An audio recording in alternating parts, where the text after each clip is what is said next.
માતા હરિયાળી ચોટિયાના નતમસ્તક વંદન સાથે હૃદય સ્પર્શી પ્રણામ. જ્યારે અહીંયા બે નારીઓ જ્યારે ઉપસ્થિત હોય ત્યારે મને એવા જ વિષય પર થોડી વાતો કરવાનું મને થાય કે વિધાતાના નવનિર્માણની કલાકૃતિ છે તું. એક દિવસ તું તારા અસ્તિત્વની ઉજવણી કરતું, જીવન આખું વિતાવ્યું બીજાઓના સ્વપ્ન પૂરા કરવા.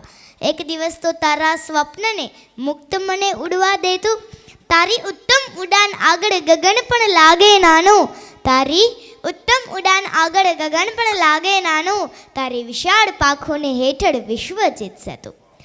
અરે હું મારી જ ઉંમર પર વાત કરું કે હું જ્યારે ઉંમરની થઈ કે હું 5 કે 6 વર્ષથી મારી સમજ થઈ. પહેલાં તો ઉંમર પ્રમાણે અણસમજ હોય, પણ મારા છેલ્લા 5 કે 6 વર્ષના અનુભવ પ્રમાણે કહું તો હું પણ એક દીકરી જ છું. આ દીકરી હોવાના નાતે મારી રોજની સ્કૂલ યાત્રા, વાંચન, લેખન તેમજ રોજની દિનચર્યા ઉપરાંત જો સમાજમાં જ કંઈક નવું કરવાની ઈચ્છા છે તો આપ સમક્ષ હું સ્ટેજ સુધી પહોંચી છું તેવી મારી મહત્વાકાંક્ષા કે જે હું સંઘર્ષ કરીને આ સ્ટેજ સુધી પહોંચું છું. અરે જો સ્ત્રી હોઉં ને એ તો એક ગર્વની વાત છે, પરંતુ સ્ત્રી થઈને એક સામાન્ય તો નહીં પરંતુ સમાજ કે પરિવારને એક મોટા ઉદાહરણરૂપ બનવું ને એ વધારે મહાનતા છે. અરે આમ જોઉં ને તો હું મારી જ વાત કરું, હું પૂરા વિશ્વાસ અને નિડરતાથી તમારી સમક્ષ અહીં ઊભી છું તો તેમાં મારી મમ્મીનો સાથ છે કે જેમને મને અહીં સુધી પહોંચાડનાર અને મારામાં ઉર્જા અને પૂરો વિશ્વાસ આપનાર એ મારા મમ્મી છે. અરે જો હું મારા મમ્મી પરથી જ વાત કરું ને તો એક સ્ત્રી ધારે એ બધું જ કરી શકે છે. બાળક જો ડરપોક હોય ને તો તેને ધર્મની વાત કરી નીડર બનાવે છે. જો સ્ત્રી ધારે ને તો ઘરને સ્વર્ગ પણ બનાવી શકે છે. અરે જ્યારે મોટી ઉંમરે સ્ત્રી આકાશમાં ઉડવાનું ચાલુ કરે છે, સ્વતંત્રતાથી જીવે છે, ત્યારે પુરુષ એવું વિચારે છે કે આને પાંખો આવી છે. અરે ભલા માણસ, પાંખો તો એને જન્મથી જ મળી હતી, પણ એ સ્વેચ્છાએ એને સંકેલીને બેઠી હતી. એને ગૃહસ્થીને કદી પિંજરું ગણ્યું જ નથી, માળો જ માન્યો છે. પોતાની પાંખોની હૂંફથી એણે પરિવારને સેવ્યો, ક્યારેય ઉડવાની તમન્ના નથી કરી. પણ આ મુકામ પર જ્યારે પક્ષીઓ જ ઉડી ગયા છે તો હવે એ પણ જરી પાંખો ફફડાવે તો એમાં ખોટું શું છે?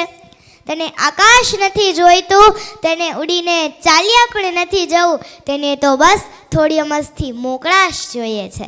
એ તમારા જ આપેલા સમયના ટુકડાને મનગમતી પ્રવૃત્તિથી ભરવા માટે એક ટુકડો અવકાશ માંગે છે. તો શું એ વધારે કંઈ માંગે છે? તેને થોડું ખીલવું છે, ખુલવું છે, થોડું વહેવું છે, થોડું કહેવું છે, થોડું મોહરીને થોડું મહેકવું છે. તો શું એ ખોટું છે? સ્ત્રીઓને જો આપણે ખુલ્લા હૃદયથી, તાકાતથી શક્તિને સ્વીકારીએ ને તો સ્વર્ગ આ દુનિયામાં જ છે તેની અનુભૂતિ આપણે કરી શકીએ છીએ. સ્ત્રીની શક્તિ શું છે તેને માપવાની ભૂલ ના કરાય. સ્ત્રીની શક્તિ શું છે તેને માપવાની ભૂલ ના કરાય. જો એ ફાટે ને તો જ્વાળામુખી છે, ને વરસે ને તો વર્ષા ઋતુની હેલી છે. જો દેને તો દુનિયાની દાતા છે, અને જો લઈ લે ને તો શિવથી લઈ જીવ સુધી કોઈ તેને પામી શકવાનું નથી. અરે શિવ શક્તિની વાત કરું તો એ સ્ત્રી છે જે સતી પોતાના પિતાને ત્યાં યજ્ઞમાં પોતાના પતિનો અનાદર થતા યજ્ઞ કુંડમાં પોતાનું શરીર હોમી પોતાની શક્તિનો અહેસાસ સર્વ જગતને કરાવી દીધો.